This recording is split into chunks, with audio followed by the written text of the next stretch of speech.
Hi friends, cut bead fitting stone இதெல்லாம் use பண்ணி ரொம்பவே ஸ்பார்க்லிங் லுக் கொடுக்கக்கூடிய இந்த ப்ளவுஸ் டிசைன் எப்படி ஒர்க் பண்ணுறதுன்னு இந்த வீடியோவில் பார்க்கலாம். கிளைண்ட் சாரியில் வர கிளாத்லேயே தான் ஆரி ஒர்க் பண்ண சொல்லி கொரியர் போட்டிருந்தாங்க. பார்டர்லையும் சேர்த்து தான் ஸ்லீவுக்கு ஒர்க் பண்ண சொல்லியிருந்தாங்க. நார்மலாகவே பிளெயின் போர்ஷனில் ஒர்க் பண்ணுறதை விட பார்டரில் ஒர்க் பண்ணும்போது கொஞ்சம் கஷ்டமாக தான் இருக்கும். பிகாஸ் பார்டர் திக்காக இருக்கிறதுனால நீடில் கொஞ்சம் டைட்டாக பிடிச்சி ஒர்க் பண்ணுற மாதிரி இருக்கும். ஜரி த்ரெட் வச்சு 3 லைன் கொடுத்ததுக்கு அப்புறமா ஒரு லைன் சுகர் பீட், ஒரு லைன் 4mm பீட், அகைன் ஒரு லைன் சுகர் பீட் கொடுத்துருக்கு. இந்த மாதிரி ஹைட் 1/2 இன்ச்சும் வித் 1 இன்ச் வர மாதிரி ஒரு ஷீட் கட் பண்ணி எடுத்துக்கோங்க.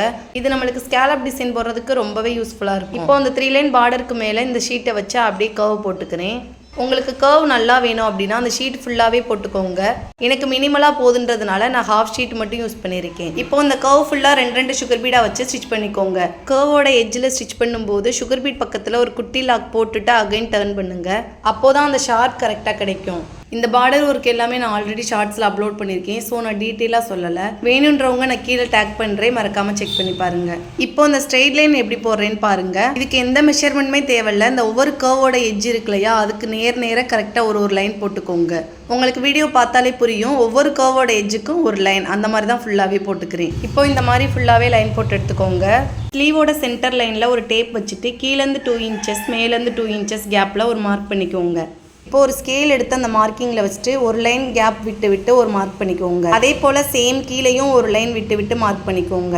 இப்போ இந்த 2 பாயிண்ட்டுக்கும் மிட் பாயிண்ட்ல அடுத்த லைன்ல மார்க் பண்ணிக்கோங்க. உங்களுக்கு வீடியோ பார்த்தாலே புரியும். அந்த பேலன்ஸ் ஒரு லைன் விட்டோம் இல்லையா, அந்த லைன்ல தான் இந்த மார்க்கிங் பண்ணணும். இப்போ அந்த டாட் வச்சோம் இல்லையா, அந்த பாயிண்ட்ல ஃபுல்லா ஃபேப்ரிக் க்ளூ அப்ளை பண்ணிட்டு ஃபிட்டிங் ஸ்டோன் எடுத்து பேஸ்ட் பண்ணிக்கிறேன். டைமண்ட் ஷேப்ல வர மாதிரி ஸ்டோன் எடுத்து பேஸ்ட் பண்ணிக்கோங்க. ஸ்டோன்ஸ் எல்லாம் ட்ரை ஆனதுக்கு அப்புறமா ஸ்டோன் சுத்தி 2 சுகர் பீடா கொடுத்து ஸ்டிச் பண்ணிக்கோங்க.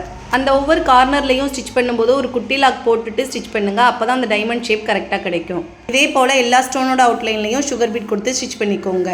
இப்போ இந்த லைன் ஃபுல்லாக கட் பீட் யூஸ் பண்ணி ஸ்டிச் பண்ணிக்கிறேன். கட் பீட் நீங்கள் சிங்கிளாக வேணாலும் ஸ்டிச் பண்ணிக்கலாம், இல்லைனா 2 கட் பீடாக கூட ஸ்டிச் பண்ணிக்கலாம். ஸ்டோன் கிட்ட என் நாட் போட்டுட்டு அகைன் ஸ்டார்ட் பண்ணிக்கோங்க.